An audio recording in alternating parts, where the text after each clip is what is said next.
राधे राधे दोस्तों। तो once again I am back and आप तो मेरा नाम जानते ही हैं, दैट इज़ नीतीश कुमार कृष्णा। तो जहाँ तक हमने पिछली बार चीज़ों को छोड़ा था उससे आगे हम लोग आज कंटिन्यू करेंगे, ठीक है। तो आज का जो फर्स्ट टॉपिक है हमारे पास वो है डाल्टन्स एटॉमिक थ्योरी, ठीक है। जॉन डाल्टन साहब 1808 में एटॉमिक थ्योरी देते हैं। क्या है, अच्छा थ्योरी क्या होता है? जो आप माइंड में सोच के चीज़ों को वर्ड्स के रूप में रखते हो उसको बोलते हैं थ्योरी, ठीक है। जैसे आपने एक पैटर्न ऑब्जर्व करा कि अपने से ज़्यादा किसी को प्यार नहीं करना चाहिए, तो आपने एक कोट के रूप में इसको दे दिया, तो ये आपका एक थ्योरी हो गया, ठीक है। हो गए कुछ आपके एक्सपीरियंसेस ऐसे। तो चलिए खैर, डाल्टन के क्या एक्सपीरियंसेस थे जिसके बेसिस पे उन्होंने एटॉमिक थ्योरी दिया वो हम लोग समझते हैं। देखिए बेसिक बात ये है कि मैटर एटम से बन के बना, मतलब मिल के बना हुआ है। ये हम लोग को बहुत पहले पता चल गया था। फर्स्ट बार बताए थे हम लोग को कौन? डेमोक्रिटस नाम के ग्रीक फिलोसफर हुआ करते थे, उनके द्वारा बताया गया था कि matter is consisting of what? Atoms. अच्छा, एटम्स का वर्ड को ब्रेक करो आप, संधि विच्छेद जिसको मैं बोलता हूँ, तो वो आएगा एटोमियो। एटोमियो, ए मीन्स आप रख लो अलग। ए वर्ड जब भी आता है प्रीफिक्स के तौर पे इंग्लिश में, तो दैट मीन्स एंटी हो जाता है, अगेंस्ट। एंटोनियम्स आप समझ सकते हो। टोमियो मतलब समझ सकते हो डिविजिबल, तो इनडिविजिबल पार्टिकल्स माना जाता था। वो अलग बात है कि अभी तो आप डिवाइड कर सकते हो, उसमें सब एटॉमिक पार्टिकल्स भी हैं, इलेक्ट्रॉन्स हैं, प्रोटॉन्स हैं, न्यूट्रॉन्स हैं, आप जानते हो ये बात है ना। तो मूविंग ऑन, अगर आप आगे करो थोड़ा सा, तो देखो पता चलता है कि इस तरीके से आगे जाके डेमोक्रिटस के बाद बहुत सारे एक्सपेरिमेंट्स हुए। वो सारे एक्सपेरिमेंट का समराइजेशन जॉन डाल्टन देते हैं अपने एटॉमिक थ्योरी में। अच्छा, ये वर्क उनका पब्लिश होता है a new system of chemical philosophy 1808 में। तो कोई अगर बड़ा बुजुर्ग अगर आपसे पूछे कि डाल्टन का एटॉमिक थ्योरी कब दिया गया, तो आप बोलोगे 1808 में। केमिस्ट्री है, हिस्ट्री नहीं, तो डेट्स इंपॉर्टेंट नहीं है, बट फिर भी अगर आप वो स्टूडेंट हो जो आप हर एक किसी भी छोटी छोटी डिटेल को भी पकड़ना चाहते हो, then this is for you. आप गौर करो इस बात पे। तो जो 4-5 पॉस्टुलेट्स हैं उसको फटाफट हम लोग देख लेते हैं। पहला पॉस्टुलेट तो ये है कि मैटर जो है कंसिस्ट ऑफ इंडिविजुअल आइटम्स। ये तो पहला लैंग्वेज है जो स्टार्ट करते हैं हम लोग। दूसरा इंटरेस्टिंग ये है कि अगर आप एक गिवन एलिमेंट ले लेते हो, जैसे फॉर एग्जांपल आप आयरन ले लेते हो। चलिए, अब जैसे मैंने आपको आयरन बोला, Fe, आयरन तो आई से स्टार्ट होता है, तो इसका सिंबल Fe क्यों है? क्योंकि आयरन का लैटिन नेम है FeRRUM। क्या इसको पढ़ सकते हो आप? फेरम। और इसी का लैटिन नेम से Fe स्टार्ट हुआ है, ठीक। तो फिर आई किसका सिंबल होता होगा? आई सिंबल होता है आयोडीन का, ठीक है। आयोडीन जो है वो हेलोजन गैस है। फेरम जो है वो ट्रांजिशन मेटल है। इसका एटॉमिक नंबर होता है 26, ठीक। और इसका एटॉमिक नंबर होता है 80। थोड़ा बहुत अगर कन्फ्यूज़न अगर आपको लग रहा हो कि अच्छा ये 80 नहीं कुछ और होता है, तो आप मेरे को बता दीजिए, मैं भी सीखूंगा, आप भी सीखेंगे, हैं जी। इतना दिल पे लेने की बात नहीं है, ठीक है। आगे बढ़े अपन लाइफ में। तो एक गिवन एलिमेंट अगर आप आयरन ले लेते हो, तो उसके जो उसके जो एलिमेंट की प्रॉपर्टीज़ होंगे, उसके जो एटम्स के प्रॉपर्टीज़ होंगे, वो सब कुछ सेम होंगे, आइडेंटिकल होंगे, ठीक है। मैं ये इस बात पे गौर करें, आइडेंटिकल होंगे, मास भी आइडेंटिकल होगा, प्रॉपर्टीज़ बाकी सारे प्रॉपर्टीज़ भी आइडेंटिकल होंगे। वही अगर आप डिफरेंट एलिमेंट लेते हो, मैंने आपके एग्जांपल दिया आयरन और आयोडीन का, तो उनका मास भी अलग होगा, प्रॉपर्टी भी अलग होगा, सेम चीज़। खैर, थर्ड पॉस्टुलेट समझते हैं हम लोग। देखिए पॉस्टुलेट्स क्या होता है? पॉस्टुलेट्स वो चीज़ें होती हैं जो ऐसे स्टेटमेंट के तौर पे दी जाती है, उसका अगर आप प्रूफ मांगोगे तो मैं प्रूफ नहीं दे पाऊंगा। मतलब जो जो पॉस्टुलेट दे रहा है डाल्टन साहब को प्रूफ मांगोगे, तो उन्होंने ऑब्जर्व करा, बहुत सारे एक्सपेरिमेंट्स वगैरह हुए, तो वो एक ऑब्जर्वेशन अपना रख दिए हैं, लॉ, ठीक है। थ्योरेटिकल प्रूफ होगा, आप उसको कैलकुलेटिव तरीके से आप नहीं कर सकते कि हाँ ऐसे ऐसे ऐसे ऐसे ऐसे। एक्सपेरिमेंटल प्रूफ होगा, आप उसको थ्योरेटिकल प्रूफ नहीं कर सकते। Okay, moving on.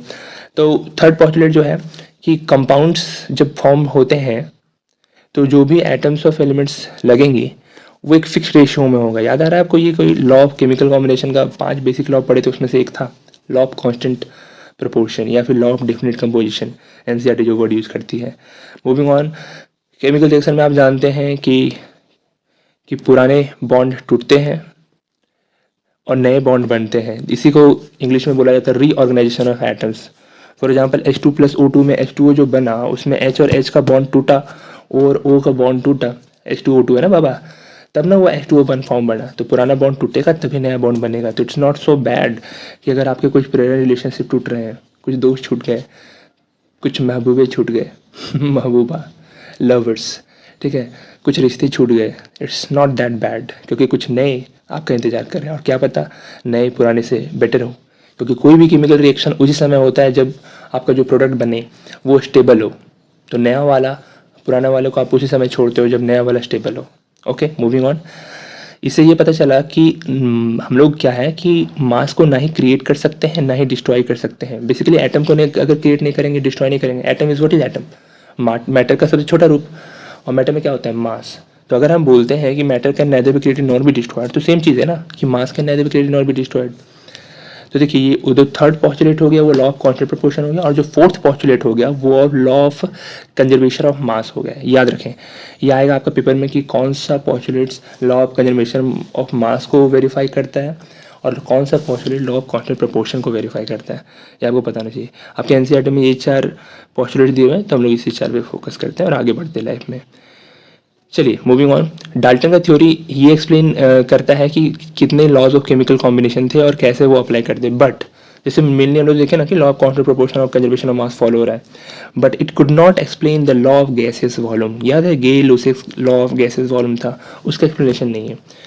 तो आपको एक बात बताओ, जो उसकी काबिलियत के बारे में बताए कुड एक्सप्लेन, वो उसका मेरिट हो गया, और जो उसके बताए कि नहीं भैया हम एक्सप्लेन नहीं कर पा रहे हैं, वो उसका डिमेरिट हो गया, लिमिटेशन हो गया।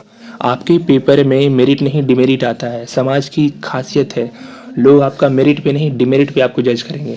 तो डाल्टन साहब का ज़्यादा अगर आने का चांस है एग्जाम में क्वेश्चन, तो ये आएगा कि बताइए what are the limitations of Dalton atomic theory. 2 number का क्वेश्चन आ गया, तो आप 2 पॉइंट लिखोगे उसमें। पहला पॉइंट कि भैया ये could not explain the laws of gaseous volumes, and दूसरा लिखोगे it could not provide the reasons for combining of atoms which was insert later by another scientist, कि एटम कंबाइन ही क्यों हो रहा है। मैंने आपको बताया ना कि एटम अपना स्टेबिलिटी के लिए कंबाइन होते हैं। ऑक्टेट थ्योरी ऑफ स्टेबिलिटी आएगी, आप पढ़ोगे, 4th चैप्टर आपका 11 क्लास का है केमिस्ट्री में ही। तो फिलहाल तो डाल्टन साहब को लगा कि भाई शिट, अपन को तो पता ही नहीं है। अच्छा, जब भी कुड नॉट वर्ड आ जाए तो मैंने आपको पहले ही बता दिया वो लिमिटेशन है, डाल्टन साहब यहाँ फेल हो गए। तो ये 2 लिमिटेशन आप याद रखोगे आपके एग्जाम के पॉइंट ऑफ व्यू से, वेरी इंपॉर्टेंट। और जो भी मैं बोल दूँ एग्जाम के पॉइंट ऑफ व्यू से वेरी इंपॉर्टेंट, उसको आप अंडरलाइन कर लेना भैया, नहीं तो फिर आप अपना पैर पे कुल्हाड़ी खुद ही मार रहे हो मेरी बात ना सुन के। चलिए मूविंग ऑन। आगे जो वर्ड है हमारे पास वो है एटॉमिक एंड मॉलिक्यूलर मासेस। तो सबसे पहले हम लोग सीखेंगे एटॉमिक मास एंड देन फिर सीखेंगे मॉलिक्यूलर मास। आप गौर ये कर रहे होगे कि सबसे पहले शुरुआती दिनों में ही आपको बताया गया chemistry is the subject of atoms and molecules, क्योंकि सारा मैटर या तो एटम से बना है या तो मॉलिक्यूल से बना है। ओके, तो मूविंग ऑन। पीछे बॉम्ब की टिक टिक नहीं है, वो हम लोग का लाइन कट गया तो इन्वर्टर पे स्विच हो रहा है वो, तो ऐसा मत समझो कि अब कुछ सेकंड्स के बाद मैं बूम हो जाऊंगा। ठीक है, चलिए मूविंग ऑन। एटॉमिक मास क्या होता है, तो mass of one atom is called atomic mass, as simple as that. But आप सोचो कि जो एटॉमिक मास होगा वो बहुत ज़्यादा बड़ा होगा कि बहुत छोटा होगा, बहुत बहुत बहुत छोटा होगा। अब अगर बहुत छोटा है तो क्या आपको नहीं लगता कि भैया हम लोग को बहुत खतरनाक टेक्निक वगैरह का जरूरत पड़ेगा जिससे हम लोग को इतने छोटे मास को कैलकुलेट कर पाए। तो उसी टेक्निक का नाम है हमारे पास मास स्पेक्ट्रोमीट्री। ये अभी के नया नया लेटेस्ट मॉडर्न टेक्नोलॉजी है, पहले के ज़माने में ये नहीं हुआ करता था। तो पहले के ज़माने में लोग कैसे करते थे वो हम लोग सीखेंगे, बट अभी के ज़माने में हम लोग एटॉमिक मास को एक्यूरेटली मेजर कर सकते हैं यूजिंग कौन सा टेक्नोलॉजी भैया, मास स्पेक्ट्रोमेट्री। अब अगर आपके मन में ये क्यूरियोसिटी उठ रही है कि मास स्पेक्ट्रोमेट्री क्या होता है, मेरे को डिटेल में बताओ, तो भैया मैं आपको यही बोलूँगा कि थोड़ा सा आप सब्र करें। ठीक है, हायर क्लासेस में पूरा डिटेल में आपको, जब आप केमिस्ट्री ग्रेजुएशन और केमिस्ट्री से पोस्ट ग्रेजुएशन और पीएचडी वगैरह कर रहे हो तो आपको यही सब चीज़ें पढ़ाई जाएंगी। तो हम लोग यहाँ थोड़ा अपना क्यूरियोसिटी को टेम करेंगे। अब बोलेंगे क्यूरियोसिटी को तो आप बोले थे टेम नहीं करना चाहिए, we should go deeper and deeper. Very good, we should go deeper and deeper जब आपके पास पूरा समय हो। एग्ज़ाम के लिए पढ़ना में आपको एक चीज़ ध्यान रखना है, आपको कुछ भी बचाना है। पैसा अगर देना है तो दे दीजिए, कोई दिक्कत नहीं है। आपको एक चीज़ से बचाना है अपने आप को, एक्चुअली 2 चीज़, अपने आप को बचाना है और दूसरा चीज़ है टाइम। ये 2 चीज़ बचाइए, अपना दिमाग बचाइए और अपना टाइम बचाइए, तब आप बढ़िया परफॉर्म कर पाओगे एग्ज़ाम में। तो चलिए, मैं ये इंश्योर कर रहा हूँ कि आपका दिमाग भी यहाँ पे ग्रो करेगा और आपका यहाँ पे टाइम बचेगा, इसलिए हम आपको उधर साइड नहीं ले जाते। चलिए हम लोग आगे कंटिन्यू करते पढ़ाई। सो 19th सेंचुरी में जब उस ज़माने में ये टेक्नोलॉजी मास स्पेक्ट्रोमेट्री नहीं थी, मास स्पेक्ट्रोमेट्री याद रखेंगे आप, वो टेक्नोलॉजी से मास को मोलेक्युलरिटी मेजर करते हैं, तब लोग क्या करते थे, रिलेटिव मास निकालते थे। अभी देखिए एक इंटरेस्टिंग मैं बात बताऊं, ये जो वर्ड रिलेटिव है ना बाबा, जब भी वर्ड रिलेटिव आएगा आप समझ लेना कुछ इस प्रकार से कि रिलेटिव वर्ड हमेशा हम लोग कंपैरिजन के लिए यूज़ करते हैं, ठीक है। किस चीज़ के लिए यूज़ करते हैं? तो अगर मान लीजिए हमको कंपेयर करना है किसी दो चीज़ को तो उसको बोलते हैं रिलेटिव वर्ड। क्या होता है इसका मतलब? मैं सिखाता हूँ। जैसे फॉर एग्जांपल अभी आपका 10th का एग्ज़ाम हुआ, ठीक। अब आपका रिजल्ट आएगा, रिजल्ट में आपका आया 250 मार्क्स, ठीक है। और आपको कंपेयर किससे करना है? कंपेयर करना है फुल मार्क्स से, तो 250/100। तो ये जो आप कट करके निकाल रहे हो ये एक आपका रिलेटिव फ्रैक्शन हो गया, आगा 1/2। अगर आप परसेंटेज के टर्म में बोलोगे तो this percentage will come something as, बताओ क्या होगा? 50%। तो ये आपका कंपेरिजन हो गया। अब बोलोगे भैया एक काम करो, आप हमको रिलेटिव बता रहे हो ना, तो थोड़ा सा मैथ आपको हम सिखाते हैं, ध्यान से सुनिएगा। मान लीजिए आपका परसेंटेज आया 250, ठीक है जी, और आपके दोस्त का आया परसेंटेज 400। आ सकता है कि नहीं आ सकता? ठीक है। अब आप और आपका दोस्त में कितना परसेंटेज का कंपैरिजन गैप है उसको निकालने के लिए आपको कुछ नहीं करना है, आराम से 25 से डिवाइड कर देना है। ऊपर जाएगा 10 और नीचे 25 से 400 को डिवाइड करोगे तो आएगा 16। अभी और ये कट रहा है तो और कट कर दो भैया, ठीक है। कितना आएगा बताओ? 5/8 है जी। यानी आपका जो नंबर है वो 3/8 से आपके 2 से कम है, कम, क्योंकि आप ऊपर हो, जिसको कंपेयर करना था उसको ऊपर लिखते हैं और जिससे कंपेयर करना होता है उसको नीचे लिखते हैं। याद रहेगा आपको? आपका आया 250 और दोस्त का आया 400। ये होता है कंपेरिजन का तरीका। तो उसी तरह कंपेयर करके लोग निकालने का कोशिश किए कि एटॉमिक मास हम लोग रिलेटिव मास निकालेंगे, ठीक है। अब रिलेटिव मास के लिए कोई एक स्टैंडर्ड लेना पड़ेगा, किससे कंपेयर करना पड़ेगा वो करना पड़ेगा। तो आप किससे कंपेयर करते हो वो डिसाइड करता है कि आपका ट्रेजेक्ट्री कैसे रहने वाला है।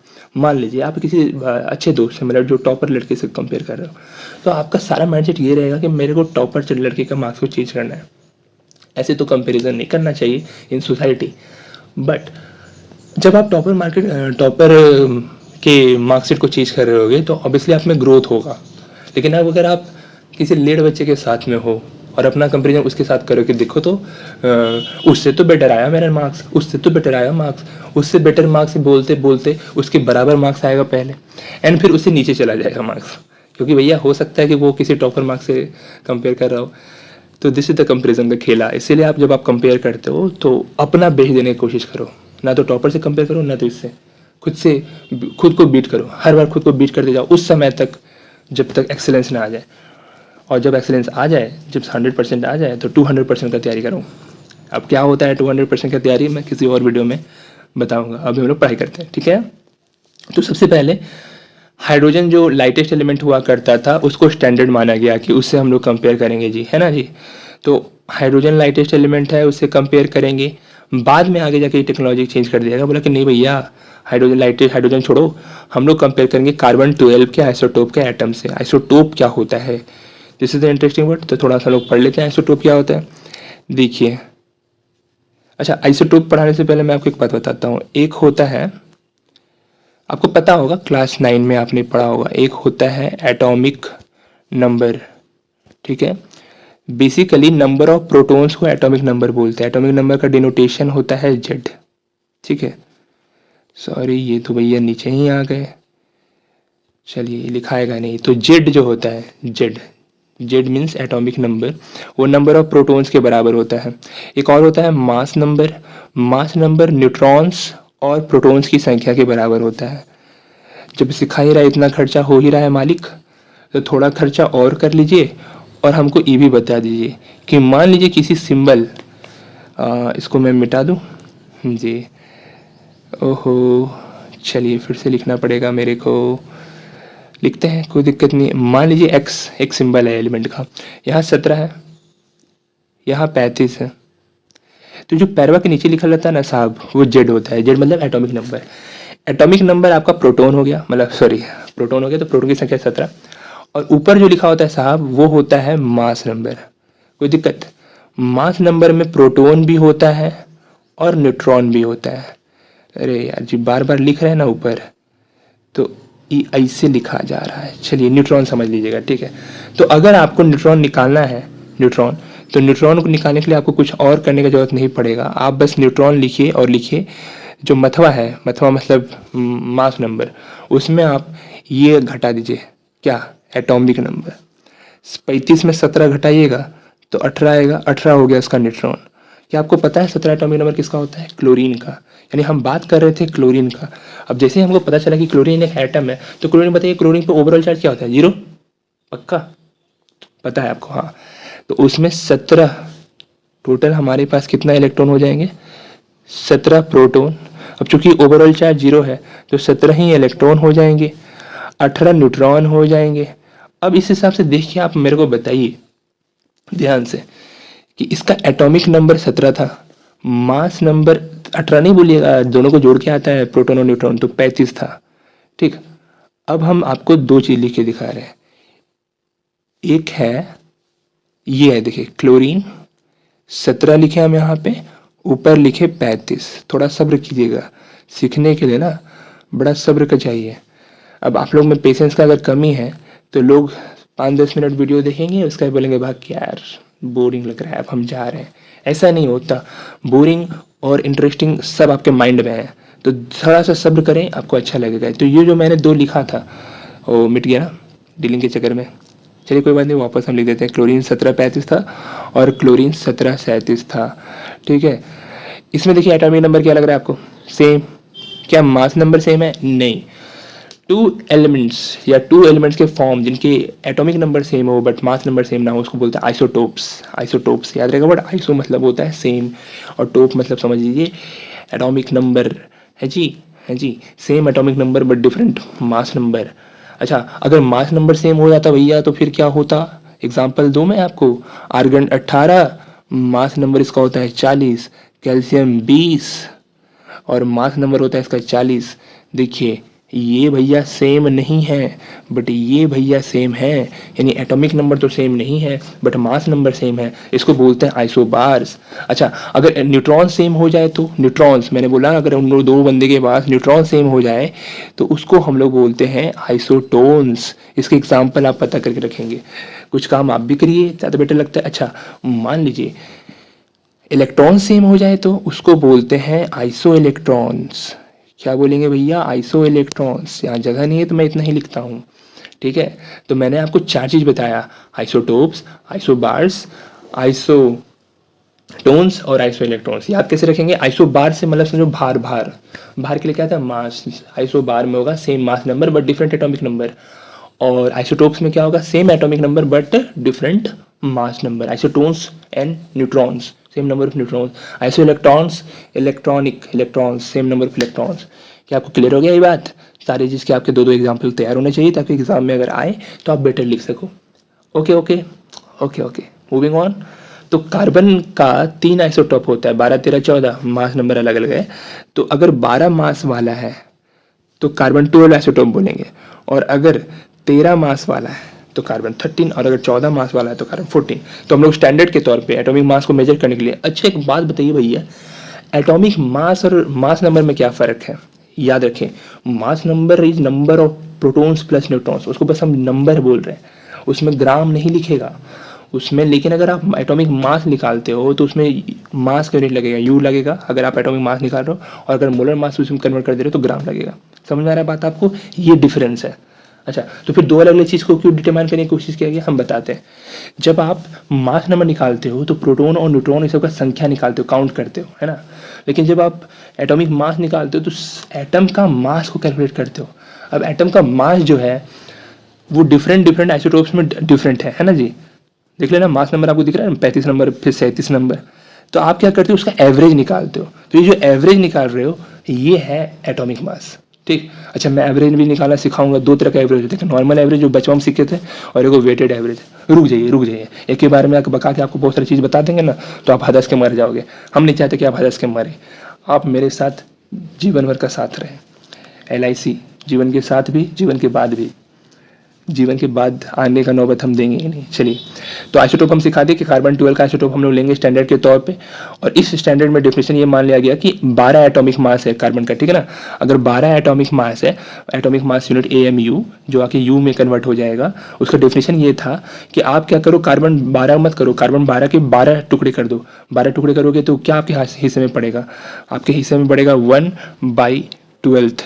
तो वो जो 1/12 निकालोगे ना जी, वो डिफाइन होगा 1 AMU, ठीक है। मतलब 1 AMU of mass is defined as the mass जो कि इक्वल होगा 1/12 of the mass of 1 carbon 12 isotope atom. ये जो डेफिनेशन है, ये डेफिनेशन आपके लिए वेरी वेरी इंपॉर्टेंट है, क्योंकि आएगा आपका 1 एटॉमिक मास यूनिट का डेफिनेशन, 1 नंबर का आने का चांस है। तो पक्का से आप इसको याद कर लेंगे, ठीक है। हाँ जी, कितना टाइम हो गया, देखिए समय तो बीर बीर भागता है। चलिए थोड़ा स्पीड में हम लोग आगे चीज़ों को कंटिन्यू करते हैं। बीच में जो मैं आपको थोड़ा डिटेल्स इन्फॉर्मेशन देता हूँ उसके लिए थोड़ा समय जाता है, वो इन्फॉर्मेशन बहुत ज़रूरी है, क्योंकि आपका ना, आप तो चीज़ों को रिवाइज करते नहीं हो, तो मेरा काम है आपको रिवाइज करवाना। चलिए फटाफट हम लोग आगे करते हैं। लोग एक्सपेरिमेंटली डिटरमाइन करें तो 1 AMU का वैल्यू आया 1.66056 इंटू 10⁻24 ग्राम। एक एटम हाइड्रोजन का मास आया 1.67, ये कहाँ से आया भैया, जो भी मैंने अभी रिपीट करा 1.67 इंटू 10⁻24, ये आया मास स्पेक्ट्रोमेट्री से। तो जब गौर करेंगे तो जब आप डिवाइड करो AMU के टर्म में, कि ग्राम में ना हम चाहते हैं कि AMU में आए, तो देखोगे कि डिवाइड करके आएगा 1.008 राउंड ऑफ करके AMU। जो आप देखते हो आपके पास केमिस्ट्री का वो भारतीय भवन का छोटा सा एक गाइड आता था, जिसमें सारे एलिमेंट्स के एटॉमिक मास वगैरह लिखे होते थे, उसमें 1.0008 आता है। अच्छा, जब भी एक इंटरेस्टिंग बात बताऊं, जब भी किसी का एक्यूरेट नंबर होगा, इंटीजर में एटॉमिक मास होगा, तो समझ जाना, या फिर मास नंबर, तो समझ जाना कि भैया वो जो है उसके कोई आइसोटोप नॉर्मली एग्जिस्ट नहीं करते। नॉर्मली मैं बोल रहा हूँ, एक्सेप्शन हो सकते हैं, लेकिन अगर किसी का फ्रैक्शन में आ रहा है, मतलब समझ जाए कि उसके आइसोटोप होंगे नॉर्मली, ठीक है। ये हमेशा वर्ड नॉर्मली यूज करूँगा क्योंकि एक्सेप्शंस है, chemistry is a subject of exceptions, इसलिए मैं थोड़ा सा नॉर्मली बोल के अपने आप को बचा लेता हूँ। तो हाइड्रोजन के 3 आइसोटोप होते हैं, और यही सब जो छोटे छोटे इन्फॉर्मेशन मैं देता हूँ, इसीलिए आपका वीडियो जो थोड़ा है ना वो आपका लंबा चल जाता है। और अगर आपको इस पर्टिकुलर बात से प्रॉब्लम है तो भैया आप गलत तरीके से सीख रहे हैं। इस प्रोटोन को बोलते हैं प्रोटियम, ड्यूटेरियम और ट्राइटियम।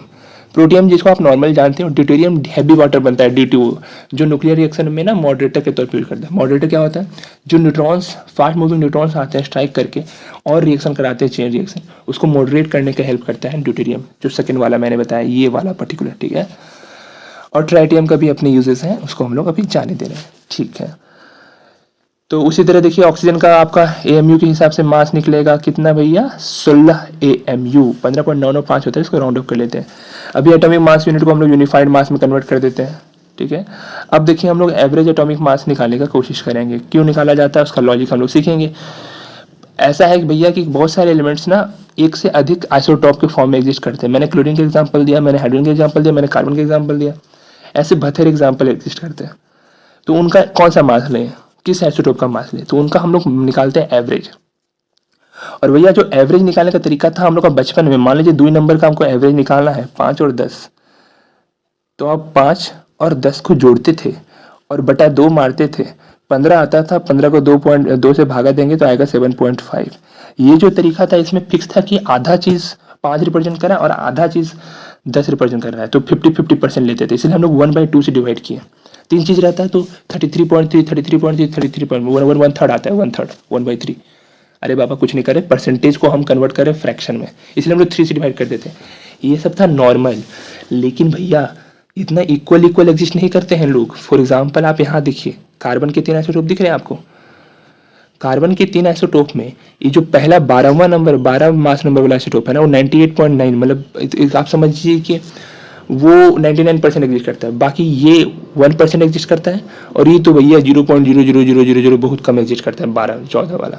तो जब हम लोग उसका एवरेज निकालेंगे ना, तो हम लोग 12 का कितना परसेंट निकालेंगे, 12 का उतना ही परसेंट निकालेंगे जितना वो नेचुरली एग्जिस्ट करता है, 98.92, दिख रहे हैं आपको ये बात। और फिर 13 का कितना निकालेंगे, वही जितना वो एग्जिस्ट करता है। अच्छा गौर कीजिए, 98.892 लिखा हुआ है यहाँ पे, 0.98892 कैसे, ऐसे कैसे, ये क्या लोचा है भाई, मैं बताता हूँ इस लोचे को दिक्कत। जब आप 98.892 2 परसेंटेज है बाबा, परसेंटेज मतलब भागा देते हैं हम लोग कितना से पता है, 100 से। अच्छा नीचे 2 जीरो है, माने कि जो पॉइंटवा है ना, ये पॉइंटवा घिसकेगा, कितना घिसकेगा भैया, लेफ्ट तरफ घिसकेगा, कितना 2 अंक, और 2 अंक घिसक जाएगा लेफ्ट तरफ, तो भैया 0.98892 आ जाएगा, और इसीलिए वो आया था। आई होप इट्स क्लियर, और नहीं हुआ है तो रिवाइंड करके देख लीजिएगा, हो जाएगा। टेंशन लेना है लाइफ में, रिलैक्सो रिलैक्सो रिलैक्सो। आगे बढ़े। उसी तरह देखिए अब जब एटॉमिक मास आप करोगे कार्बन का कैलकुलेट, तो 12.00011 यू आएगा, मतलब 12 मान लेते हैं अप्रोक्सीमेटली, क्योंकि 011 का ज़्यादा कोई खास वैल्यू है नहीं। उसी तरह आप और भी एलिमेंट्स पीरियोडिक टेबल में जिनके आइसोटोप एग्जिस्ट करते हैं, उसके आप एवरेज एटॉमिक मास निकाल सकते हैं।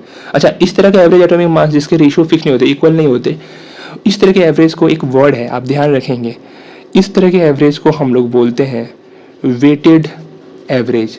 अब आप समझो वेटेड एवरेज क्यों बोलते हैं, क्योंकि भैया देखिए हर एक एलिमेंट का जो वेट्स है, वेट्स मतलब कितना भागीदारी है उसमें, वो अलग नहीं है, अलग अलग है, 50-50% नहीं है सबका, किसी का 70% हो सकता है, किसी का 30% हो सकता है, किसी का 60, 30, 20 ऐसे किसी अलग अलग हो सकता है। इन शॉर्ट टोटल 100% कंप्लीट होना चाहिए। ठीक ठीक ठीक, आगे बढ़ूँ। तो आगे जो वर्ड पढ़ना है हम लोग को, मॉलिक्यूलर मास क्या होता है, molecular mass, mass of one molecule को बोलते हैं मॉलिक्यूलर मास। कैसे कैलकुलेट करोगे आप, कुछ मत करो, सारे एटॉमिक मासेस जो है उसमें, उसको आप जोड़ते चले जाओ, उसको हम लोग बोलते हैं वन मॉलिक्यूलर मास, उसे निकल जाएगा। फॉर एग्जांपल आप समझो मीथेन में हमारे पास फॉर्मूला होता है CH4, CH4 में एक कार्बन है, तो एक कार्बन के लिए 12 लिख दो यार, 12 गुना 1, हमारे पास 4 हाइड्रोजन है, 4 हाइड्रोजन का 4 गुना 1.008 जोड़ दो, आपका CH4 आ गया 16.043 U। ये याद रखना है, U लिखना है आपको, U मतलब यूनिफाइड मास। पहले के ज़माना में AMU लिखा जाता था, एटॉमिक मास यूनिट, अब लिखा जाता है U, यूनिफाइड मास। उसी तरह H2 का देखो एग्जाम्पल दिया हुआ है, आप लोग तो जानते हैं, बहुत तेज़ हैं आप लोग, तो इसमें बताने की जरूरत है नहीं, तो इसको हम अवॉइड कर रहे हैं। अरे चलो बता ही देते हैं यार, कितना हाइड्रोजन है, 2 को, हाइड्रोजन का कितना होता है, अपने से बोलो बोलो बोलो, बिना देखे हुए बोलो, 1.08008 गुना करो। फिर ऑक्सीजन का कितना होता है, याद है, 16, कितना को 1, तो 16 गुना 1, 18.02 U आ गया इसका atomic mass. Sorry atomic mass नहीं बोलेंगे, क्या बोलेंगे भैया, मॉलिक्यूलर मास बोलेंगे। एटॉमिक मास हो, मॉलिक्यूलर मास हो, फार्मूला मास हो, आयोनिक मास हो, सब में U डालना है आपको, और वही अगर मोलर लग जाए सब के पीछे, तो भैया हम बता दे रहे हैं उसका आपको यूनिट डालना है ग्राम। यही फर्क है, न्यूमेरिकली सेम रहेगा बट उतना ही रहेगा। फॉर एग्जाम्पल हमने क्या सीखा, हमने सीखा भैया कि 18 U होता है और एक 18 ग्राम होता है। तो ये जो है वो पानी का कौन सा मास है, मॉलिक्यूलर मास, और ये जो है पानी का कौन सा मास है, मोलर मास। दोनों में क्या फ़र्क है भैया, हम बताते हैं। ये एक मॉलिक्यूल का बात हो रहा है, और इसमें इस पर्टिकुलर बात में एक मॉलिक्यूल का बात नहीं हो रहा है। 6.022 इंटू, ओहो ये बार बार नीचे आ जा रहा है, इंटू हम नीचे लिख दें क्या, ताकि ऊपर उसको तकलीफ ना हो, हाँ लिख देते हैं, इंटू 10⁻23। याद है ये नंबर, ये नंबर था अवोगाद्रो नंबर। मतलब अगर आप 6.022 × 10⁻23 मॉलिक्यूल पानी का लेके ढेर बना लेते हैं, तो उसमें जो उसका मास आएगा, उस मास को अपन क्या बोलेंगे, मोलर मास, 18 ग्राम। और एक मॉलिक्यूल का जो आप मास निकालते हैं उसको बोलते हैं मॉलिक्यूलर मास। वो 18 U आता है, ये 18 ग्राम है। कौन बड़ा होगा सोचिए आप, ऑब्वियसली 18 ग्राम बड़ा होगा, 18 ग्राम का वजन ज़्यादा होगा, क्योंकि उसमें 6.022 × 10⁻23 मॉलिक्यूल्स है, और 18 U में सिर्फ एक वो मॉलिक्यूल है। ऑब्वियसली यार इतना कॉमन सेंस तो सबके पास होता है, नहीं है तो डेवलप कर लो यार, टेंशन नहीं लाइफ में, टेंशन नहीं लेना लाइफ में। आगे बढ़े, ओके, फॉर्मूला मास। देखिए जिस चीज़ का फॉर्मूला होगा उसका फॉर्मूला मास होगा, बेसिकली ऐसा नहीं। मॉलिक्यूलर मास और फॉर्मूला मास में फ़र्क इतना सा है कि आप गौर करोगे तो जो आयोनिक मासेस होते हैं, आयोनिक कंपाउंड्स होते हैं, जैसे फॉर एग्जांपल आप समझ लो सोडियम क्लोराइड, जिसमें सोडियम आयन पॉजिटिव आयन है, कैटायन बोलते हैं, और क्लोराइड आयन निगेटिव आयन है, उसको अपन क्या बोलते हैं भैया, अनायन बोलते हैं। आप गौर करोगे तो वो एक 3D स्ट्रक्चर में कॉम्पैक्ट स्ट्रक्चर बनाता है, जहाँ हर एक Na+ जो होता है वो 6Cl- से घिरा होता है। रुक जाइए, इसको मैं लिख के दिखाता हूँ। हर एक Na+ 6Cl- से ऐसे करके क्या होगा, घिरा हुआ रहेगा। तो एक मॉलिक्यूल के फॉर्म में स्ट्रक्चर एग्जिस्ट नहीं करता।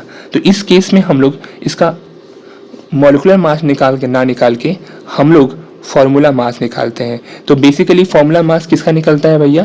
फॉर्मूला मास निकलता है कैसे कंपाउंड्स का? आयोनिक कंपाउंड का, जो 3D स्ट्रक्चर फॉर्म करते हैं। यही सब आपका यहाँ पे लिखल होगा, आप पढ़ लीजिएगा आराम से, कुछ भी चीज़ नहीं छूट रहा है आपका। एक बात बता दे रहा हूँ, कुछ भी चीज़ नहीं। अगर कुछ छूट रहा है तो उसके लिए थोड़ा सा छोटा सा हल्का सा माफ़ी, क्योंकि भैया मेरे को अपने आप पे कॉन्फिडेंस है कि घंटा आपका कुछ छूट नहीं रहा होगा। और अगर छूट रहा है तो आप मेरे को पूछें, कमेंट सेक्शन को भरें, बताएं।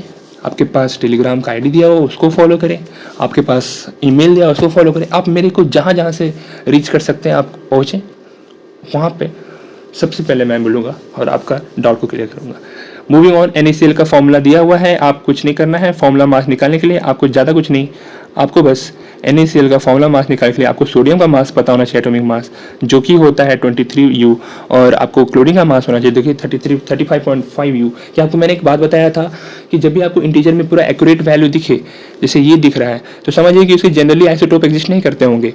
बट आपको अगर जैसे ही आपको डेसिमल, इंटीजर, ये सब इंटीजर के अलावा कुछ दिखे डेसिमल में, दैट मीन्स कि उसके आइसोटोप एग्जिस्ट करते हैं। क्लोरीन का आइसोटोप याद है? क्लोरीन के 2 आइसोटोप एग्जिस्ट करते थे, 1735, 17 नीचे एटॉमिक नंबर और 35 लिख दूं?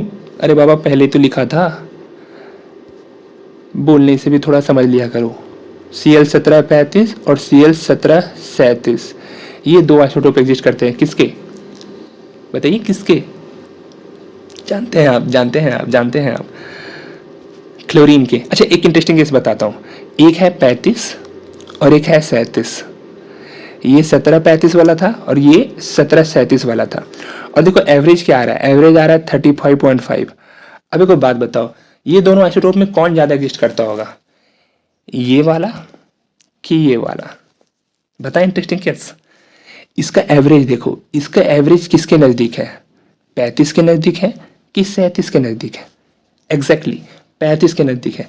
अगर 35 के नज़दीक है मतलब इसका कंट्रीब्यूशन ज़्यादा दिख रहा है। इसका कंट्रीब्यूशन इसलिए ज़्यादा दिख रहा है क्योंकि ज़्यादा एग्जिस्ट करता होगा, और इसका कंट्रीब्यूशन कम दिख रहा है मतलब ये कम एग्जिस्ट करता होगा। परसेंटेज वाइज ये ज़्यादा होगा और परसेंटेज वाइज ये कम होगा।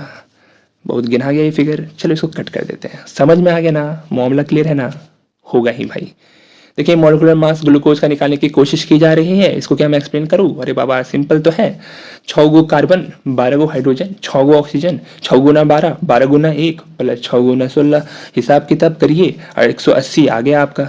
180 यू की 180 ग्राम, तो 180 यू बोलिएगा, क्योंकि हम लोग निकाल रहे हैं मॉलिक्यूलर मास। अगर हम लोग निकालते हैं मोलर मास तो हम लोग लिखते हैं 180 ग्राम। याद रखिए न्यूमेरिकल वैल्यू में घंटा फर्क नहीं पड़ता है, बस फर्क पड़ता है तो भैया यूनिट में। अगर आप मोलर मास में खेल रहे हैं तो 180 यू नहीं लिख के आप 180 ग्राम लिखेंगे। अच्छा जैसे आप 180 ग्राम बोलते हैं तो ग्लूकोज का सिर्फ एक मॉलिक्यूल का बात आप नहीं करके, पता है कितने मॉलिक्यूल का बात करने लगे आप बात करने लगे अवोगाद्रो नंबर का, और अवोगाद्रो नंबर होता है 6.022 into 10⁻23। Why I am repeating it this?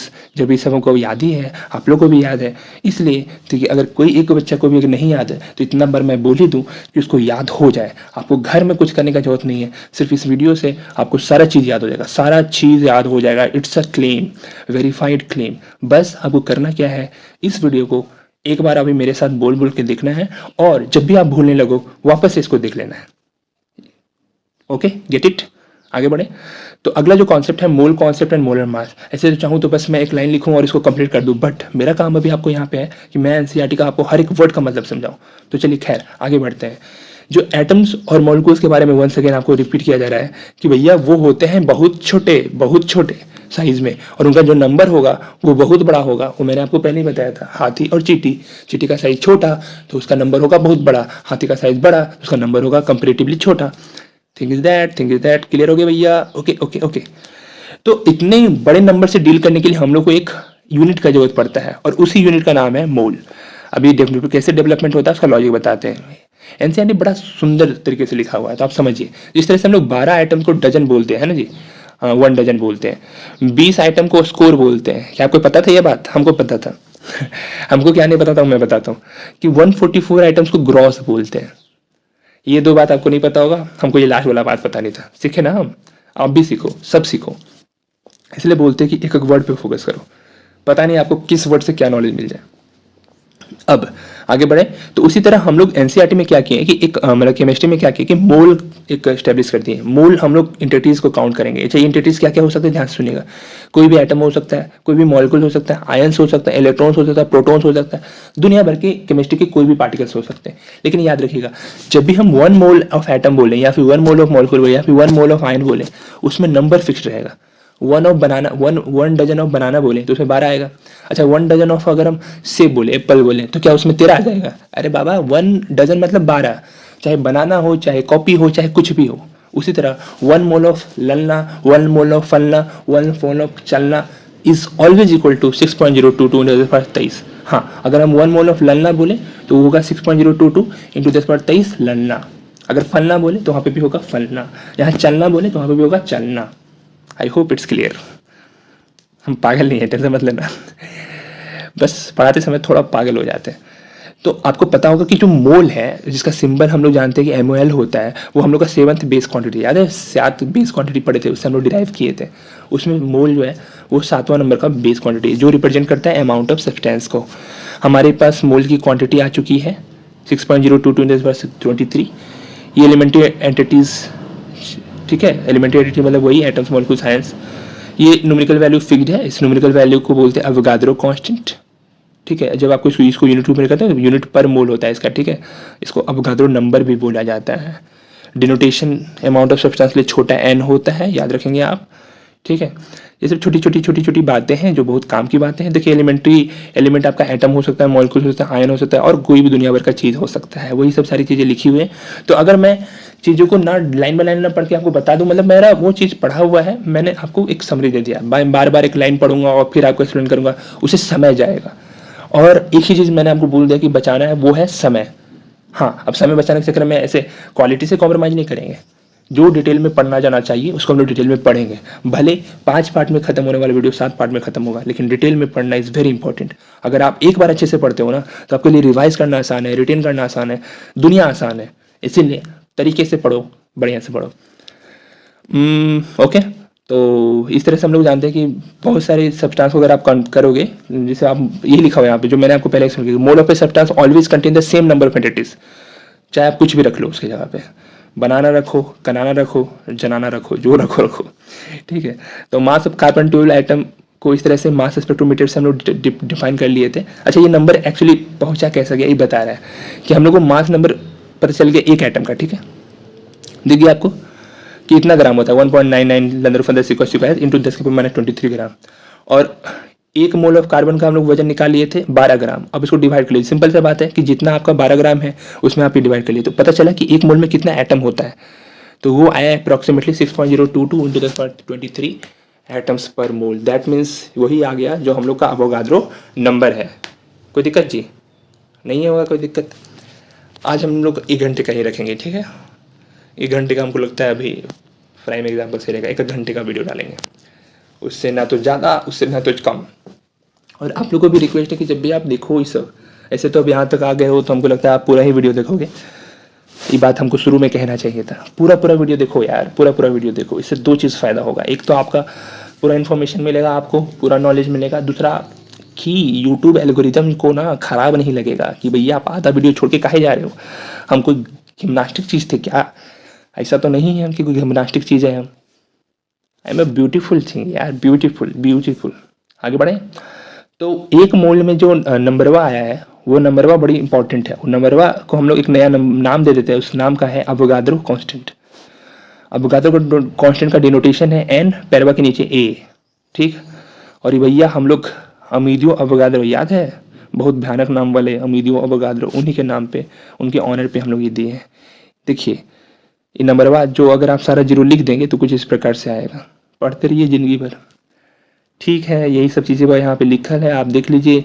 1 mole of आप हाइड्रोजन आइटम लें तो उतना item, 1 mole of water molecule लें तो इतना water molecule, 1 mole of sodium chloride लें तो वही उतने सोडियम क्लोराइड। फॉर्मूला यूनिट्स समझ में आया बात? फॉर्मूला यूनिट समझ में आया? जिसका फॉर्मूला मास निकाले उसका फॉर्मूला यूनिट बोला जाता है। उसका इंटेटिस को क्या बोला जाता है? Formula units, 1 formula unit. अच्छा, जिसका मॉलिक्यूलर मास निकाले उसको, उसका यूनिट को बोलते हैं मॉलिक्यूल्स। और जिसका एटॉमिक मास है उसका 1 यूनिट को बोलते हैं एटॉम्स। जिसका मोलर मास निकाले उसको 1 यूनिट को बोलते हैं mole. As simple as that. इसमें कोई तकलीफ तो होना नहीं चाहिए। आगे बढ़े मोलर मास का डेफिनेशन है कि the mass of one mole of a substance is called molar mass. का यूनिट हमेशा क्या रखते हैं, ग्राम में रखते हैं। मोलर मास तो देखिए वाटर का दिया हो 18.02, जैसे आप कैलकुलेट करते थे मोलर मास उसी तरह कैलकुलेट, बस यूनिट को है ना, यूनिट को ना आप क्या कीजिएगा, यहाँ पे यू मत लिखिएगा भैया, वहाँ पे आप बस ग्राम कर दीजिएगा, बाकी सब कुछ तरीका वही रहेगा, है ना जी। सोडियम क्लोराइड का देखिए 58.5 यू आता था, यू मोलर मास जब निकालते थे, यहाँ ग्राम आया है, ग्राम पर मोल, क्योंकि भैया हम लोग निकाले थे मोलर मास। अब हम लोग आगे देखेंगे परसेंटेज कंपोजिशन। देखिए बेसिकली क्या होता है कि जब हम लोग क्वांटिटीज में, जो कंपाउंड में बहुत सारी चीज़ें होती हैं, तो हम लोग उसका ये नहीं जानना चाह रहे कि कितना मास है, हम लोग जानना चाह रहे हैं कि कितना परसेंटेज कंपोजिशन है। फॉर एग्जांपल अगर मान लीजिए आप लोग 3 दोस्त हैं, अच्छा तीनों दोस्त मिलके 100 रुपये आप इकट्ठा किए हैं, एक दोस्त 50 इकट्ठा किया मतलब दिया, और एक दोस्त 30 दिया, और एक दोस्त 20 दिया, तो जो 50 दिया उसका 50% निकल गया। कैसे निकालते हैं परसेंटेज, 50/100 इंटू 100, जिसको कंपेयर करना है उसको ऊपर की 50, जिससे कंपेयर करना है उसको नीचे की बटा 100, और इंटू 100 डालते हैं तो हम लोग को निकालते हैं परसेंट। पर मतलब डिवाइडर करना होता है, और सेंट मतलब 100, हर सेंट। तो 50/100 50% आ गया, 100 कट जाएगा, 30% आ गया दूसरे दोस्त का, और 20% कंट्रीब्यूशन आ गया। इसी को बोलते हैं परसेंटेज कंपोजिशन। अगर आपको भी अभी भी नहीं समझ में आ रहा तो आप समझ लो एटमॉस्फेयर में सबसे ज़्यादा परसेंटेज कंपोजिशन किसका है, नाइट्रोजन का 78%, फिर ऑक्सीजन का कितना है भैया 21%, फिर थर्ड नंबर का याद है, याद है, याद है, कार्बन डाइऑक्साइड नहीं है, वो है आर्गन, और फिर कौन है, फिर है अपना कार्बन डाइऑक्साइड। तो ये होता है composition. I hope it's clear. आगे बढ़ते हैं without wasting any time, example के साथ मैं आपको इसको एक्सप्लेन करूंगा, क्योंकि उधर साइड कुछ घंटा नहीं लिखा हुआ है काम का चीज़, मतलब आप पढ़ लेना यार, काम का चीज़ लगे तो बता देंगे, इतना दिक्कत वाला बात क्या है। वाटर का समझते हैं हम लोग, वाटर में एक मॉलिक्यूल की एक एटम है कि 2 एटम है, एक हाइड्रोजन है एक ऑक्सीजन है, तो दोनों का निकालेंगे। देखिए हम लोग मास परसेंट निकालने जा रहे हैं, तो हम लोग ऊपर लिखेंगे मास, नीचे भी लिखेंगे मास, लेकिन ऊपर वाला मास जिसको कंपेयर करना है उसका लिखेंगे, और नीचे वाला मास जिससे कंपेयर करते हैं। कंपेयर हम लोग हमेशा टोटल से करते हैं। जैसे आपका 250 मार्क्स आया था, टोटल मार्क्स कितना था 500, इसलिए तो चलिए मास परसेंट निकालते हैं। हलवा है हलवा, जिस भी एलिमेंट का आपको निकालना है तो उसका मास आप लिख लो ऊपर, टोटल मास लिख लो आप मोलर मास, अब ऊपर भी मोलर मास लिखना चाहिए, मोलर मास मतलब ग्राम ग्राम में खिलेंगे, ठीक है, इंटू 100, ठीक है। तो देखिए जी मोलर मास ऑफ वाटर हम लोग का भगवान की दया से, याद है, भगवान की दया से, थोड़ा मेरा दया से आपका निकल गया था 18.02 ग्राम।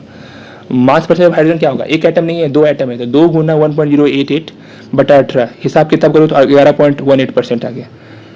उसी तरह आप ऑक्सीजन का भी मास निकाल दो। ये देखिए एनसीईआरटी आपसे थोड़ा कमजोर है, इसलिए फिर से ही मास का निकालने गया। जब आपको पता है कि इस वाटर मॉलिक्यूल में दो ही चीज़ है, एक हो तो 2 एटम हाइड्रोजन और एक ऑक्सीजन, जब 2 एटम हाइड्रोजन का आपका परसेंटेज निकल चुका है 11.18, तो टोटल कितना परसेंट होता है 100। तो भैया आप ऐसा नहीं कर सकते कि 100 में जो बचल खुचल होगा वो ऑक्सीजन होगा ना जी, घटा लीजिए, क्या ई नहीं आ जाएगा आपका। तो ये बेटर तरीका नहीं हो कि हम बार बार वापस से ऐसे करके हम निकालने जाएं कि 16/18.02 इंटू 100। ये भैया नॉट सो स्मार्ट तरीका। बट फिर भी आप इसको जानिए कि जिसको कंपेयर करना है उसको आप ऊपर लिखिए, और जिससे कंपेयर करना है उसको नीचे लिखिए इंटू 100। जब भी देखिए दो ही वो कंपोनेंट होगा, जिसको हम लोग बाइनरी कंपोनेंट बोल सकते हैं, बाइनरी सॉल्यूशन बोल सकते हैं, या फिर बाइनरी एलिमेंट कंपाउंड बोल सकते हैं। तो मतलब कि आप अगर एक का निकाले दूसरे का 100 में घटा दीजिए, क्योंकि टोटल परसेंटेज जोड़ के 100 आते हैं। लेकिन अगर 3 होगा भैया तो नहीं कर सकते, उसमें 2 का निकालिए, फिर तीसरा निकालने के लिए मतलब जो बच गया उसको 100 में घटा दीजिए। और नहीं चाहते हैं, आप चाहते हैं कि हम मजदूरी करें तो करिए।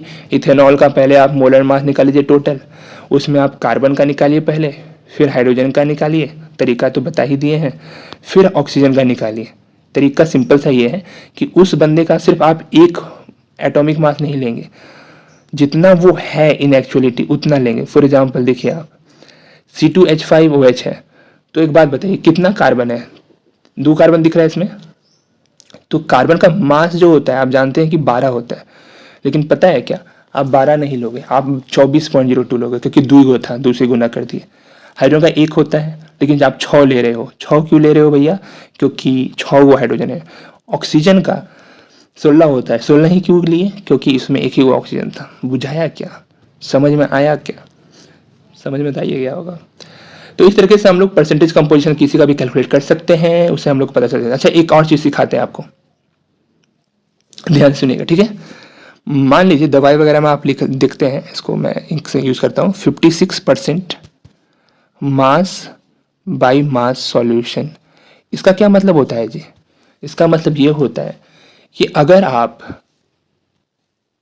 100 ग्राम सॉल्यूशन लेते हैं ना, तो 56 ग्राम वो आपका दवाइवा होगा, और बचल हुआ 44 ग्राम आपका वो जो भी लिक्विड सॉल्वेंट जिसमें वो दवाई बनाने का कोशिश किया जा रहा है वो होगा। तो मेन इंग्रेडिएंट जो आपका दवा है वो सिर्फ 56 ग्राम है। ये बात याद रखिएगा, न्यूमेरिकल में वेरी वेरी यूजफुल होता है ये बात। तो जब भी इन 100% को आप ग्राम में कन्वर्ट कर लेंगे, ठीक है। आगे बढ़े, आगे का जो टॉपिक है वो है हम लोग का empirical formula and molecular formula, ठीक है। Empirical formula for the molecular formula. अच्छा, मॉलिकुलर फार्मूला तो आप समझ भी करते होंगे, 15 मिनट है ना हमारे पास। चलिए आज हम लोग इंपीरिकल फार्मूला और ये सब देख लेते हैं। तो इंपीरिकल फार्मूला और मॉलिकुलर फार्मूला क्या है? मॉलिकुलर फार्मूला बताता है कि एग्जैक्ट नंबर हम लोग का कितना कितना है। जैसे ग्लूकोज की एग्जांपल हम आपको देते हैं, ग्लूकोज में 6 गो कार्बन, फार्मूला क्या होता है याद है? चलिए फार्मूला लिख देते हैं आपके लिए, C6H12O6। अब बताइए कितना कार्बन है? 6 गो। कितना हाइड्रोजन है? 12 गो। कितना को ऑक्सीजन है? 6 गो। तो ये एग्जैक्ट नंबर जो बताता है कि कितना कितना एटम है किसी भी मॉलिक्यूल में, उसको बोलते हैं मॉलिकुलर फार्मूला।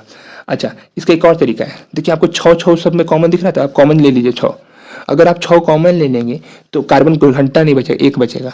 एक नहीं लिखा जाता बट लिख दिया आपकी सहूलियत के लिए। हाइड्रोजन 12 था तो 2 को बचेगा, कॉमन ले लेना, 6 दूनी 12 होता है। और ऑक्सीजन भी 6 था तो 1 बचेगा। CH2O जो है, आपको नहीं लगा कि हम लोग रेशियो निकाल लिए 6 कॉमन लेके? तो ये जो सिंपलेस्ट रेशियो के फॉर्म में जो फॉर्मूला बनता है उसको अपन बोलते हैं एम्पिरिकल फॉर्मूला। अच्छा, एक इंटरेस्टिंग केस यहीं पे आपको सिखा दें। जब आप मॉलिक्यूलर मास निकालोगे, जैसे मॉलिक्यूलर मास ग्लूकोज का कितना आया था? 180 आया था जी। यू बोलो या अच्छा यू ही बोलोगे क्योंकि मॉलिक्यूलर मास बात हो रहा है। पता है कि एम्पिरिकल फॉर्मूला कितना आएगा? बताओ, गेस करो। नहीं कर पा रहे? हम बताते हैं। एम्पिरिकल फॉर्मूला आएगा, एम्पिरिकल फॉर्मूला मास आएगा 30U। अब बोलेंगे ऐसे कैसे भैया, हमको समझ में नहीं आया। हम बताते हैं लॉजिक।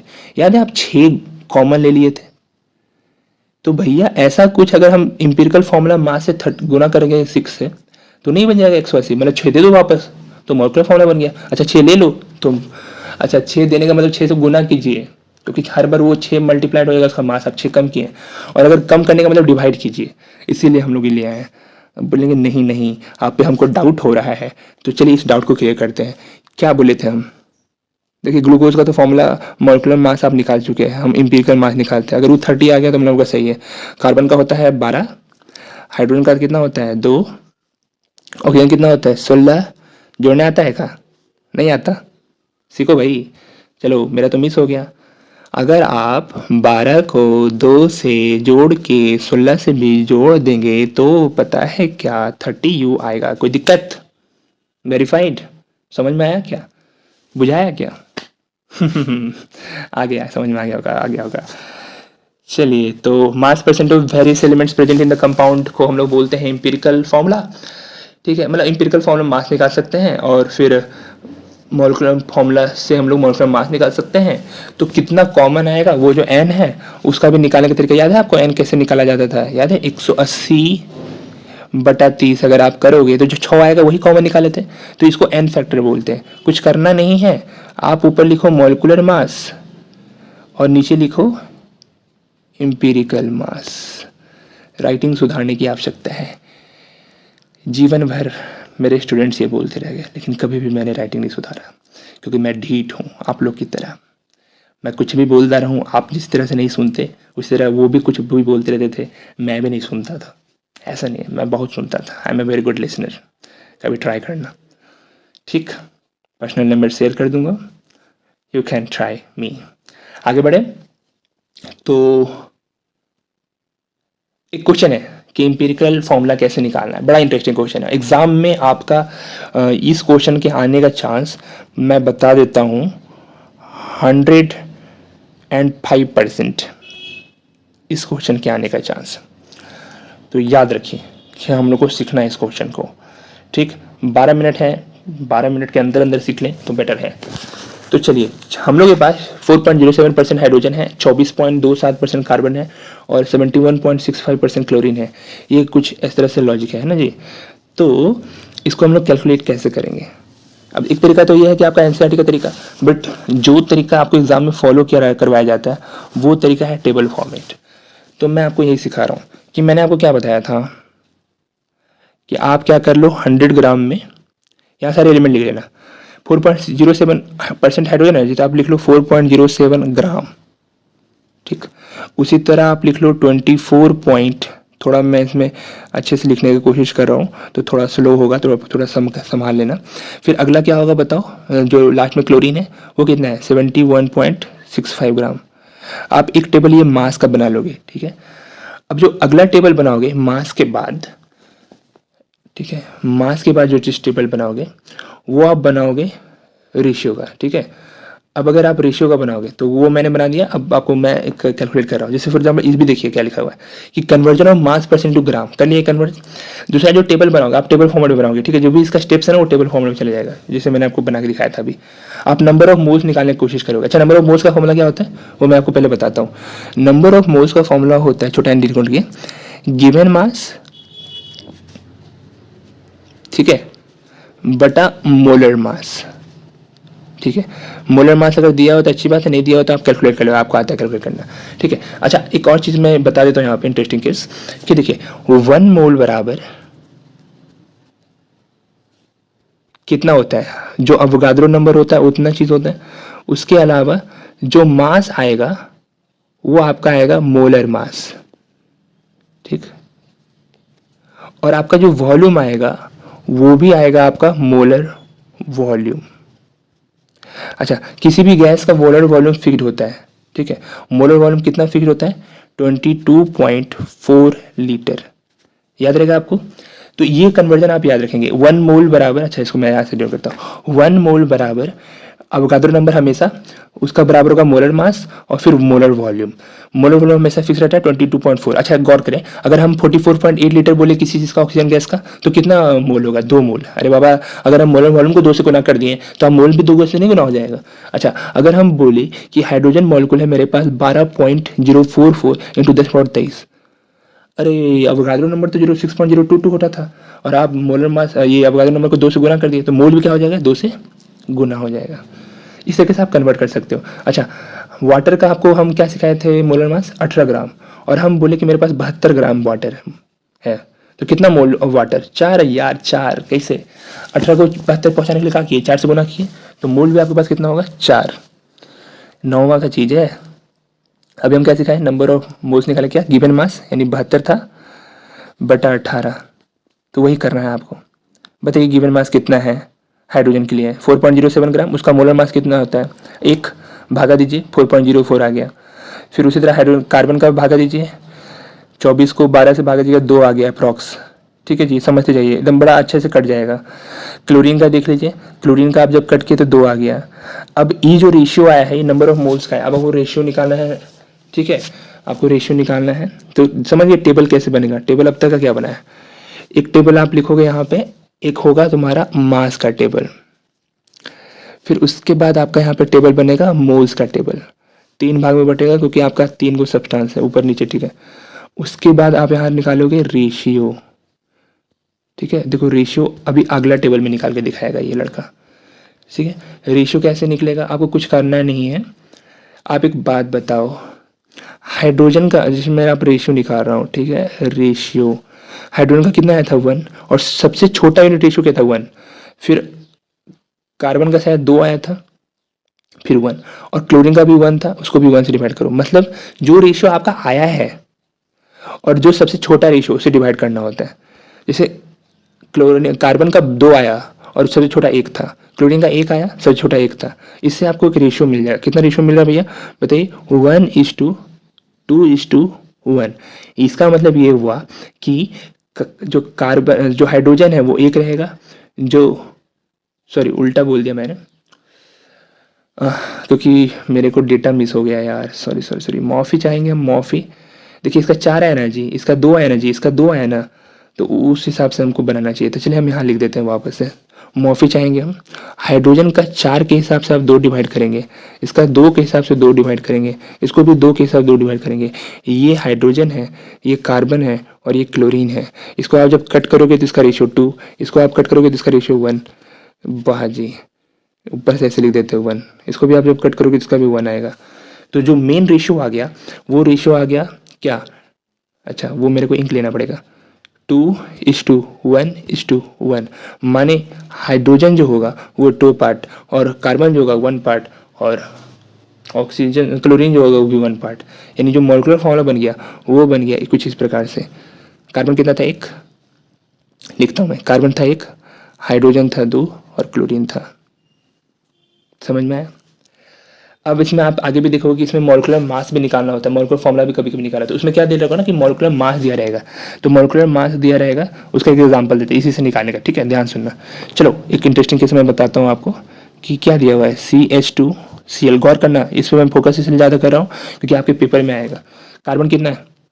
12, मतलब हम मास निकालना चाह रहे हैं। हाइड्रोजन का 1 के हिसाब से 2 होगा क्योंकि 2 को था। क्लोरीन 35.5 होता है तो 35.5 ही लिखो क्योंकि एक ही को है। जोड़ने आता है, 12 2 14, 14 में 35 जोड़ेगा तो 49.5 आ गया। कितना आ गया बताओ? 49.5 यू। अच्छा, ये कौन सा मास? ये है एम्पिरिकल फॉर्मूला मास। लेकिन अपने को तो मॉलिक्यूलर मास, चलो मॉलिक्यूलर मास क्वेश्चन में दिया रहेगा, याद रखना डेटा जो हम लिख दिए पहले, नहीं तो रिवाइंड कर लेना। जो मॉलिक्यूलर मास मान लो क्वेश्चन में दिया हुआ है कि 99 यू। अब ध्यान से सुनो, अब आपको बताना कि मॉलिक्यूलर फॉर्मूला क्या होगा। मॉलिक्यूलर फॉर्मूला बताओ। तो जितना तुम स्टेप फॉलो किए ना भैया एम्पिरिकल फॉर्मूला, उतना सारा स्टेप फॉलो करना, उसके साथ एम्पिरिकल फॉर्मूला मास निकालना। अब तुमको एन निकालने की जरूरत है, मतलब वो एन जिसे हम लोग गुना करते थे या भाग करते थे। एन का फॉर्मूला क्या सिखाए थे भैया? मॉलिक्यूलर मास लिखो बटा एम्पिरिकल मास लिखो, मास फॉर्मूला मत लिखना। ठीक है, तो चलो दिखाते हैं। यहाँ रफ पेज है इसलिए मैं अभी इसका यूज़ कर ले रहे हैं। एन का वैल्यू कितना है? 99, और ये क्या है? 49.5। 49.5 से कट कर दो 9 को, कितना टाइम्स कट कर गया? 2 टाइम्स कट कर गया। हाँ चलो, हम लोग अभी समय है, यानी हम लोग को 2 से मल्टीप्लाई करना है। तो अगर हम आपको ये बताएं कि भैया अगर आपको मॉलिक्यूलर फॉर्मूला निकालना है, मॉलिक्यूलर, यार क्या तकलीफ है, छोड़ो हम वहाँ नहीं लिखेंगे, हटाओ जी, इसको मिटाओ।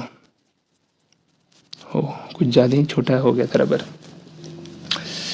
चलिए अब यहाँ पे हम लिखते हैं, क्या लिखना था हमको? हमको निकालना था मॉलिक्यूलर फॉर्मूला। आप कुछ मत करो, एन से गुना कर दो एम्पिरिकल फॉर्मूला। क्या आपको याद है? अच्छा, एन कितना है? 2, उससे गुना कर दो। एम्पिरिकल फॉर्मूला कितना आया था? CH2Cl, गुना करो क्या आएगा?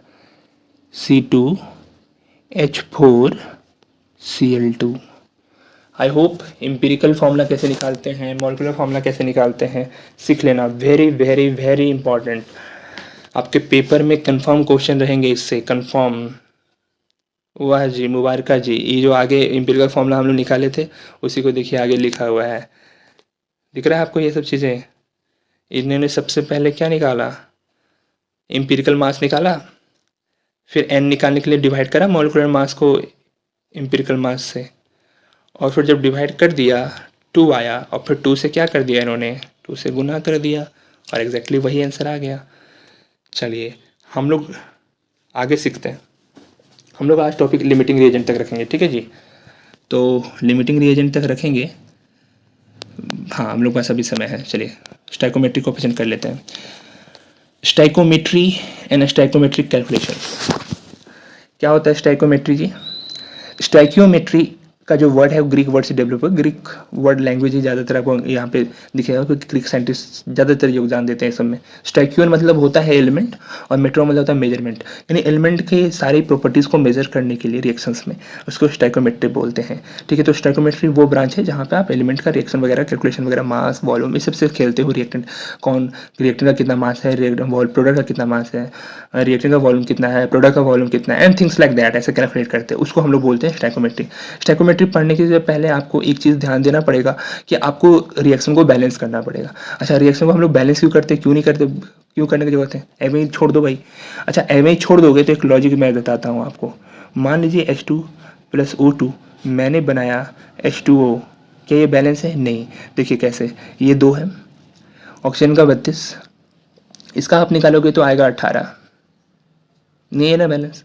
इधर आप डाले 34 ग्राम, इधर आपको 18 निकल रहा है, तो भैया ये जो आपका 16 ग्राम है उसका भीतर चला गया। मास can never be created not be destroyed, इसीलिए बैलेंस करने की जरूरत पड़ता है। तो आप क्या करोगे, यहाँ 2 गुना करोगे और यहाँ पे भी 2 गुना करोगे। तो भैया मैं आपको एक चीज़ बताता हूँ, थोड़ा सा रबर को मैं पहले बड़ा करता हूँ और रबर से मैं इसको मिटा देता हूँ। ठीक है। तो अभी क्योंकि 2 नहीं होगा ना, अभी भी 32 भी नहीं होगा। अच्छा 32 तो वही रहेगा क्योंकि उसमें चेंज नहीं किए, और ये 18 भी नहीं होगा। अब देखिए बैलेंस करने का फ़ायदा क्या है। बैलेंस करने का फ़ायदा ये है, पहले मैं इसको छोटा कर देता हूँ, तो पता चला कि बहुत ज़्यादा ही लंबा लिखा रहा है। बैलेंस करने का फ़ायदा ये है कि अब ये 4 यू हो गया, ये जो ऑक्सीजन है वो तो 32 ही रहेगा, और ये 18 के हिसाब से 2 गुना कर दिया तो 36 हो गया। अब देखिए जोड़िए 4 और 32 को, 36 है 36। जितना आप मास इधर डाले उतने मास उधर निकल रहा है, यानी मास के एनालिसिस ग्रेड नॉट डिफरेंट। तो हम लोग बैलेंस क्यों करते हैं, हम लोग बैलेंस क्यों करते हैं, ताकि कंजर्वेशन ऑफ मास फॉलो हो सके। हम लोग बैलेंस इसलिए करते हैं ताकि कंजर्वेशन ऑफ मास फॉलो हो सके। समझ में आया? आ गया होगा। तो एक रिएक्शन दिया हुआ है, कंबशन ऑफ मीथेन। कंबशन मतलब वही ऑक्सीजन से रिएक्ट करा के आप जलाते हो। तो CH4 को जब आप कंबस्ट करोगे ऑक्सीजन के साथ तो आपका CO2 और H2 मिलेगा, एक बैलेंस है। अच्छा ये जो बीच में G लिखा हुआ है वो उसको रिएक्टेंट का वो नेचर बता रहा है, गैसियस है, ये भी गैसियस है, ये भी गैसियस है, ये भी गैसियस है, चारों गैसेस फॉर्म में होंगे। इधर साइड वाले जो होते हैं ये रिएक्टेंट कहलाते हैं, इधर साइड वाले प्रोडक्ट कहलाते हैं। जो रिएक्शन में पार्टिसिपेट करे रिएक्टेंट, और जो रिएक्टेंट रिएक्शन में बने उसको बोलते हैं प्रोडक्ट। ठीक है। अब यही बात सारा लिखा हुआ है यहाँ पे कि सारी, अब देखिए आप गैसेस होंगे, सारे रिएक्टेंट गैसेस फॉर्म में है। रिएक्टेंट हो गया मीथेन और डाइऑक्सीजन, और प्रोडक्ट के तौर पे कार्बन डाइऑक्साइड और वाटर फॉर्म हो रहा है। ये जो ब्रैकेट में G लिखा हुआ है वो उसका नेचर डिनोट करता है। अगर सॉलिड के रिप्रेजेंट करना तो S, और लिक्विड के रिप्रेजेंट करना तो आपको L। अच्छा एक और रिप्रेजेंटेशन जो यहाँ पे मिस हो गया है, वो रिप्रेजेंटेशन है एक्वस। एक्वस मतलब होता है कि वो जो बंदा आ रहा है लिक्विड, वो सॉलिड जो भी आ रहा है, गैसेस आ रहा है, वो पानी में रिजॉल्व है। ठीक है। तो इस तरह से वर्ड आता है एक्वस सॉल्यूशन। ये सब कुछ ब्रैकेट्स के उसका मीनिंग है। अच्छा ये जो कोफिशिएंट्स जो हम लोग सीख रहे हैं कि कोफिशिएंट्स के बगल में 2 लिखा हुआ है, हटाइए इसको, हटाइए, और वो यहाँ ये लाइए, कोफिशिएंट 2 लिखा हुआ है। H2O के बगल में कोई कोफिशिएंट नहीं, 1 हो गया। CH4 के बगल में भी, CO2 के बगल में, इसका एक पर्टिकुलर मीनिंग होता है, उस मीनिंग को हम लोग समझेंगे। इसका मतलब ये होता है, चलिए आपको मैं यहाँ से ना लेकर ऊपर से ही सिखाता हूँ। ठीक है, चलिए ठीक है। ओके आप मेरे को पहले उससे सीखने से पहले आप मेरे को बताओ कि CH4 12 4 16, ऐसे नहीं लगता कि 16 ग्राम इसका मास होगा। ऑक्सीजन 16 होता है, 16 दूनी 32, 32 होगा 64 होगा। ऑक्सीजन एक एटम का 16 होता है, और यहाँ पे 4 एटम है, तो 32 नहीं होना चाहिए, होना चाहिए 16। ये तो कितना था जी, 12 4 16 था, 16 ग्राम, ये 64। ठीक।